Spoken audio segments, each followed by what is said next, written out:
Welcome back, guys, to another video. Today I'm going to be shedding a little bit of light on how long you should be resting for in the gym.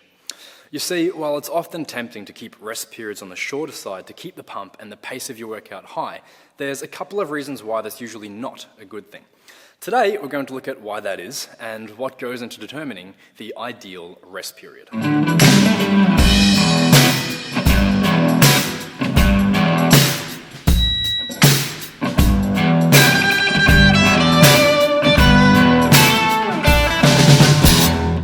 Alright guys, so when we're looking at rest periods, watching a talking head like mine gets pretty boring, so I'm going to overlay some footage from my latest workout, including the rest periods taken to keep things interesting for you.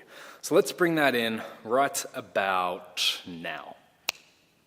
So when we're looking at rest periods, it can be really confusing to know exactly how long you should be resting for.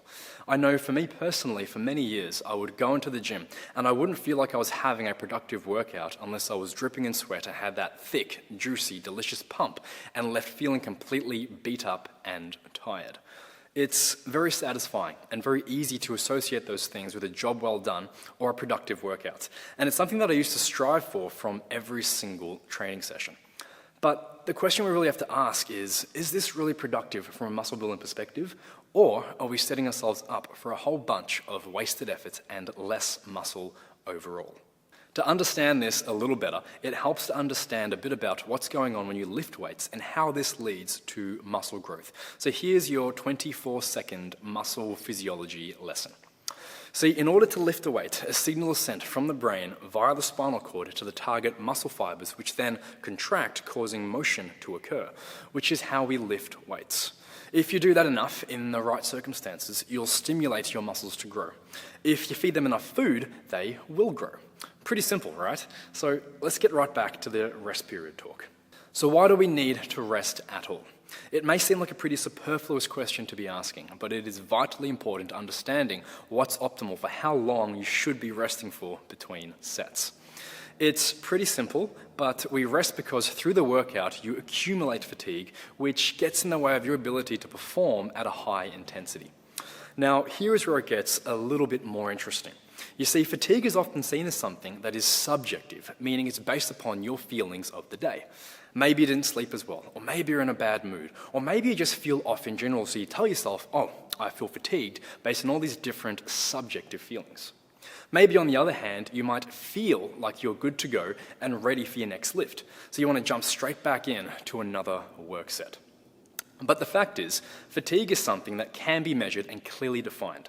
The true definition of fatigue from a muscle building context is a decreased ability for muscle fibers to produce force. Or in less geeky terms, your muscle fibers aren't able to contract, which if we go back to our 24-second muscle physiology lesson means we're not going to be growing muscles optimally. Now there are two different types of fatigue that we're dealing with here. Central fatigue is when the nerve signal from the brain is decreased. So this causes less activation of muscle fibers, which is obviously not a good thing for muscle growth. The tricky part is you'll probably still feel like you're putting out a high amount of effort and you'll still be struggling and working very, very, very hard. But because the brain signal is diminished, your body is physically incapable of activating all the muscle fibers that we want, and as a result, you don't stimulate everything sufficiently for growth. Now, there are a few different factors that play into central fatigue, and while it's commonly associated with occurring central fatigue due to lifting very, very heavy weights, it's actually quite the opposite, where the most prominent contributor to central fatigue seems to be workouts that have more of an endurance component. The workouts that seem to drag on endlessly or that are more aerobic in nature with shorter rest times that don't really allow the nervous system sufficient time to recover between bouts of effort. Now, the other type of fatigue is peripheral fatigue. Now, this has been defined as when the individual muscle fiber is no longer able to contract. Take the example of lifting a relatively light load by going to complete failure with it with very, very high reps.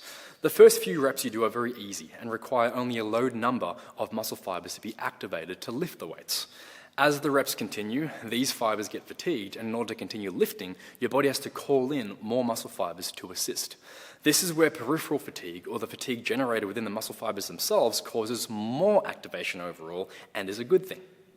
Now, if we rest for too long, this may allow those first muscle fibers to completely recover, and as a result, you don't really need to have to call upon the rest of the muscles to assist in completing a set. So with that in mind, it's often tempting to say, aha, we should be taking relatively short rests to accumulate as much fatigue as we can, burn out that muscle, and it'll create more activation until it's all completely toasted. But it's not that simple, as it doesn't take into account the first type of fatigue that we discussed, the central fatigue, and what plays into that the most. You see, in isolation, the shorter rest periods may create more activation in the muscle, but short rest periods also create a lot more central fatigue due to the endurance component, which creates less activation overall. The brain trumps all, and if you're getting a smaller signal being sent out there because you're not resting enough to allow it to recover, it doesn't matter how much peripheral fatigue it feels like you're creating, your body simply won't recruit all the potential fibers that it could be. And this is where we run into the problem. If we're experiencing a high amount of central fatigue due to short rest periods, it'll feel like you're doing a lot of hard work because you still put in a very high degree of effort. And it may even be training to a failure point.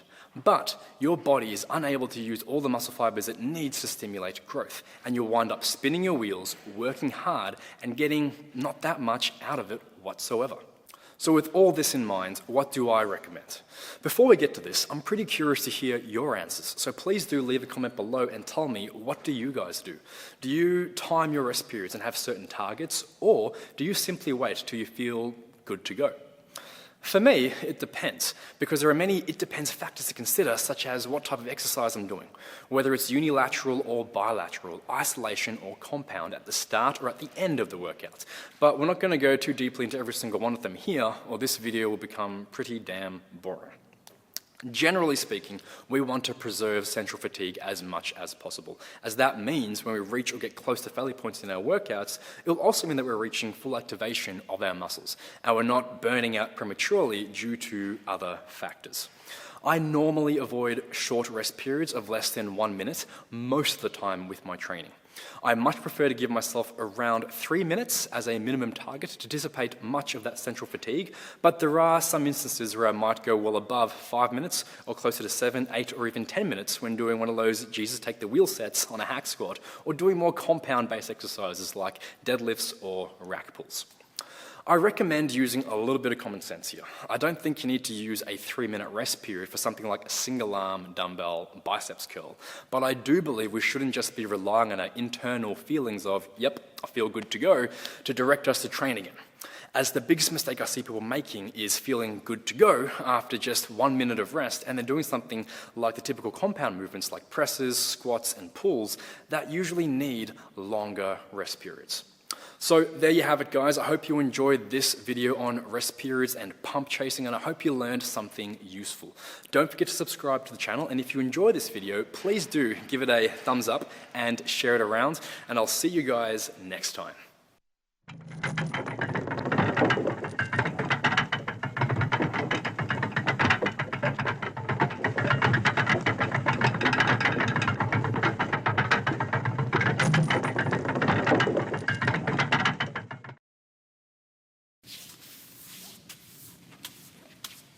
Well, you can tell by the way I use my walk, I'm the warmest man. No time to talk. Music loud, women warm up in.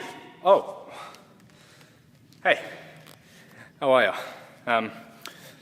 So you're still here, which is nice. It's a little bit weird because, I mean, there's no more content here. You're not going to learn anything new in these last 10 seconds. All the learning's already happened. All the content's already been on the video. But hey, nice of you to stick around. Maybe we should go watch another one of the videos. Maybe we'll go read a book. Maybe, you know what, let's go outside and go for one of those walks. Yeah, that sounds real good. Yeah.